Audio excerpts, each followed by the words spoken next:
Hello, good people of the internet. I posted this video 2 years ago. I'm gonna miss it so much. This place is crazy, but I just can't shake this feeling that everywhere else in the world will always be boring compared to this. I can't imagine. I'm not that upset. I mean, I'm sure it's gonna be fine, but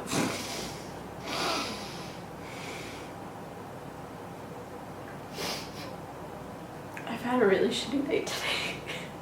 And I figured it was time for an update. A lot of people in the comment section of that video were really sort of concerned for me because I was clearly really upset.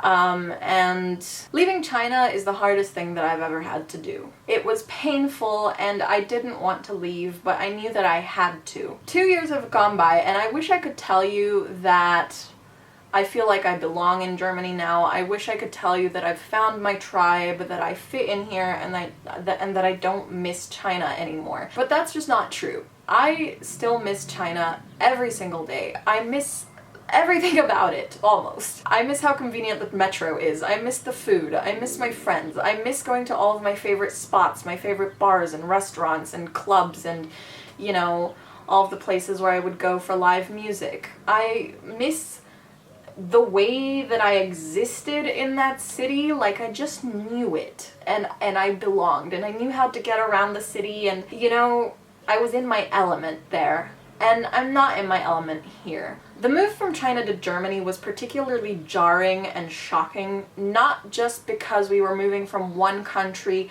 to another or from one culture to another, but because we moved from a city of over 20 million people to a small village in the northern German countryside. And the life here, yes, it's calm, yes, it's less polluted, yes, it's like quiet and nice and there's more nature, but it's also just so boring. Like, I feel like I'm crawling out of my skin all of the time, and it's not enough for me. I'm not the kind of person for whom it is enough to be near the city. I don't want to be near the city. I don't want to be on the outskirts of the city. I don't want to be in the quiet part of the city. I want to be in the middle of it all. And I loved Shanghai because it's such a huge and exciting place that you're always in the middle of it all, you know?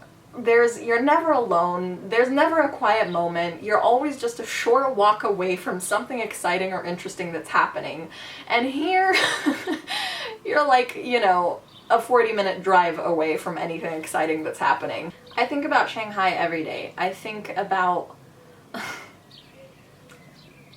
I'm gonna try not to cry in this video like I did in the last one. I mean, the last one was very successful thanks to all the crying, because, you know, I put the crying in the thumbnail, and people love crying. People love it when you cry on the internet. And so, you know, I definitely got that boohoo sad story clickbait in. It wasn't clickbait. I was genuinely upset. I am not that good of an actress. I really did, you know, sob my heart out in that video, and those emotions were very raw and very real. Anyways, I don't know if I'm gonna cry in this video. I hope not, but, you know, it's a possibility. A few months ago, my boyfriend took me to an Asian supermarket for the first time. Like, it was the first time that I'd been to an Asian supermarket in Germany since we moved here. And I saw this snack on the shelves. It's called shachima, and it's kind of like the best way I could describe it is kind of like Rice Krispies. Like, it's just got it's weird. It's like a rectangular block of like stuff that's kind of stuck together with, I don't know, sugar or honey or eggs or something, and it's kind of like just crispy, chewy. It's very good. And I saw this shachima on the shelf of the Asian supermarket, and I just burst into tears. Like, I broke down in tears and started crying like a child in the middle of the Asian supermarket over shachima, because I hadn't eaten that since China. And I was just so... I was so happy and so sad at the same time. It was just like I got hit. Oh, it says I wasn't gonna cry. Cries immediately. I just got hit by this wave of nostalgia. And like, it wasn't just like, I wasn't just like crying, you know, like one delicate, graceful tear down my cheek. No, it was like sobbing with like drooling and nose running and just like tears all down my face. I'm lucky it was in winter and I had like a hood to pull up and hide my face because the whole scene was ridiculous, but I just like broke down in the middle of this Asian supermarket over this freaking snack that reminded me of home. And my boyfriend didn't think I was gonna actually buy it, so he kind of like started walking off and told me to come with him, and I was like, no, wait, I gotta get one, you know? As much as I miss China and love China, I think a part of me knows that I can never go back. I'm never gonna live in China again. I'll visit, I'll go there as a tourist, and I'll maybe spend a few weeks or even a few months there as a tourist, but I'll never be able to live in China again, and I know that. The culture is amazing, and the place is amazing, and Chinese people are generally really friendly towards foreigners, but the thing is, the CCP isn't. The Chinese Communist Party has been cracking down more and more on foreigners and trying to minimize foreign influence on Chinese culture, on Chinese education. If it weren't for the government of China, I would totally go back. But there's just certain things that I have here and that I could never have there. I have freedom of speech here. I have a confidence that my rights, my human rights, will never be infringed upon. Whereas in China, if you get into the wrong group, or if you're even suspected of something, even though you're not guilty, they don't need a warrant, and they don't need to like give you evidence of why you're being arrested or interrogated or jailed. They can just do it. And like, I've never gotten into any kind of trouble that would cause me to be in that kind of a situation, but I think it's just I don't feel safe knowing that that's a possibility. I've thought a lot about, you know, where could I move to where it's like China but not China, like China but a little more free than China. Hong Kong is officially fucked because of China. Japan would be an okay choice. Korea would be an okay choice. I don't know. Leaving a place that you've come to know as home is always going to be difficult for anybody. But I think for me, leaving China was different than, say, somebody leaving their home country for the first time. Because when you're leaving your home country, when you grow up and you decide to go work abroad or something, you still know that you have a home to come back to because you are from there and you've always sort of belonged there. Maybe you have friends or family there. Maybe you have property, you know, maybe you own a home there. And so you have something there that you can go back to, that you know is waiting for you. But for me, leaving China, there's no guarantee that I'll get a visa to go back. There's friends, but none that I could just like, you know, move in with. There's no family there. There's no home or apartment waiting for me there. It's this weird, like, home away from home type of situation where in the end I'm left with this knowledge that I don't belong anywhere. Because I didn't grow up in Romania where I'm from, and I'm not familiar with the culture, and I'm not in touch with it. But at least I have my home base there, you know? My mama owns an apartment in Bucharest. My grandparents own an apartment in my hometown. I go visit my family there every single year, and I know that that will always be my home, that I'll always have a place to go to in Romania. Whereas China is a place that I'm much more familiar with. I feel much more in my element, and the environment just speaks to me. The environment is something that I'm used to and something I know how to navigate there, but I don't have that home base, and I don't have a guarantee that I can go back. And the political situation is always changing, and you just never know what's going to happen, and you never know what China's attitude towards foreigners is going to be, and so you never have that guarantee that you'll be able to go back one day, or that you'll be able to build a home there again. And like, China is not a place where foreigners can just go and like get a job at Starbucks or something. You can't do that. If you're a foreigner and you're moving to China, you're doing it, like, the only way that you're gonna get a permit or like a visa to be able to live there or work there is if you're a student and you're studying at a Chinese university, which I don't really want to do, or if you are a highly skilled worker. You have like a degree, you've gone to university, you have your years of experience, because they don't want foreigners who don't have something to offer to them. They only want highly skilled workers from outside China to be coming in. And so if you're someone who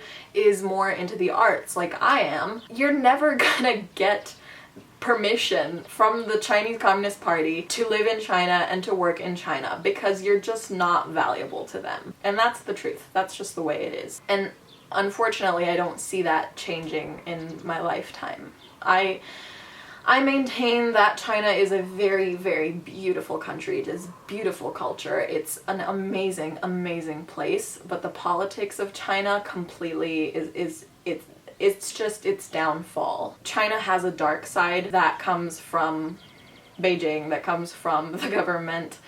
And as much as I feel that it is my home, it's also a home where I don't feel safe. I'm never gonna stop missing China. I'm never gonna stop wanting to go back there. My childhood in China was really weird, and it's not like the kind of childhood that I would want my kids to have, because I don't want my kids to go through that same like sort of identity crisis that I had and continue to have as a result of my upbringing. I don't want my kids growing up in this sort of place where they feel like they're trying to belong, but they'll never belong because they don't look the same. My dream is essentially to become a digital nomad. I would love to be able to turn social media into a career, to turn my art into a career, and to be able to do my job and make money from anywhere in the world. And under that sort of circumstance, I would love to just kind of live in this way of like, 3 months in Greece, 3 months in Italy, 3 months in China, 3 months in wherever. I just want to immerse myself into as many different cultures as I can, and if I could spend just a few months every year in China, I think that would be enough for me. I think that would be enough to make me happy, enough to maintain relationships with the people in the city, and enough to, know that I can go there and that I can visit my favorite places, and at the same time, still not be living there full time and not be having to always, there's a fly, and not be having to always deal with the worries and the uncertainty that come with life in China as a foreigner. But yeah, that was the update. I still miss China. I don't feel like Germany is really the place for me. I don't know. Maybe it would be better if I moved to the city. I can't really afford to do that right now, but I miss China. I miss Shanghai. It's my home, and when we left, it left a hole in my soul that will never be filled by anything. I don't think I'll ever really get that same sense of belonging anywhere else, because Shanghai is a city like no other. Shanghai is a very special place, and I'll keep traveling and I'll keep searching for that feeling somewhere a little more sustainable. I think definitely like living in Germany, there is a little bit of a sort of social isolation aspect because of the language barrier. Most young people do speak English, but living out here in the countryside, I don't know, it's just not the same. In January, before the whole coronavirus thing blew up, my boyfriend and I went to Dublin for a few days. There's a vlog of that on my other channel, and I loved Dublin so much. I think Dublin is a place I could see myself living. So, maybe there's hope for me. Maybe Shanghai and China are not like the end-all be-all of my life. Maybe I can find happiness and fulfillment and a sense of belonging somewhere else. It definitely still is hard, and I definitely haven't gotten over it, and I don't think that I ever will, because let's be honest. living somewhere between age 3 and 20, like I did in China, you can't erase that. You can't get over that. There's this sense of home and familiarity that builds, and it's very hard to replace. I hope that one day China will become more open politically and, you know, embrace democracy, embrace human rights, and I think that would be a really good day. Yeah, I'm just looking forward to a day where China feels safe and sustainable. With all that being said, please know that more China videos, or Shanghai specifically, videos are coming to this channel. I may not be in China anymore, but I still love China so much, and I still have a lot of memories to share, a lot of little stories, a lot of perspectives that I think people would be interested in hearing. Shout out to Peter, thank you so much for donating to my Patreon. If you guys would like a shout out on my channel as well, then you can also donate to my Patreon to support me and this channel. I'm sorry for the sad energy in this video. I have made a commitment to being real. Leaving China is not a subject that I can sound happy and perky about. The saddest thing that ever happened in my life. Maybe not, but one of the hardest. So with all that being said, I am going to go. You can check out my social media in the links down below. That rhymed. Cool. Thank you for watching this video, and 再见!